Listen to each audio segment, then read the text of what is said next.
na lang bago ang eleksyon 2025, tuloy-tuloy ang pag-iikot ng ilang senatorial candidates para ilatag ang kanilang plataporma.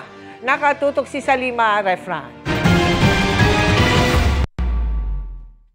Sa Lucena, Quezon, binigyan diin ni Tito Soto ang paggawa ng batas kontra fake news.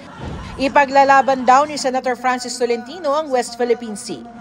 Nais si Congressman Erwin Tulfo na isabatas ang aumento sa sahod. Pagpapababa sa singil ng kuryente ang prioridad ni Benher Abalos. Maayos at disenteng sahod ang bibigyang pansin ni Mayor Abby Binay. Si Senator Bong Revilla isusulong ang Universal Pension Plan para sa mga senior. Health sector ang tututukan ni Senator Pia Cayetano. Babantayan daw ni Ping Lacson ang national budget. Agri-tourism ang isusulong ni Senator Lito Lapid. Libreng pabahay ang tututukan ni Manny Pacquiao. Libreng gamot at pagpapagamot ang sinusulong ni Nars Aline Andamo.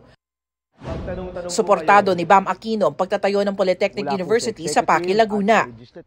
Si Representative Bonifacio Busita hangad daw na maging boses ng masa. Special education ang tinalakay ni Attorney Angelo de Alban. Humarap sa mga estudyante sa Maynila sina Luke Espiritu at Leody de Guzman. Pagtaas ng sahod ang isa sa diniin ni Senator Bongo. Nag-motorcade sa Cavite si Attorney Raul Lambino. Kahapon, kasama niya si Dr. Richard Mata na Malasakit Center sa private hospitals ang tinalakay. At Jose Olivar na sinusulong ang kapakanan ng mga manggagawa. Dagdag trabaho ang isa sa idiniin ni Congressman Rodante Marcoleta. Food security at peace building sa Mindanao ang tinutulak ni Kiko Pangilinan.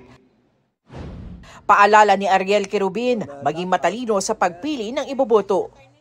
Patuloy naming sinusundan ang kampanya ng mga tumatakbong senador sa eleksyon 2025. Para sa GMA Integrated News, Salima Refran, nakatutok 24 oras.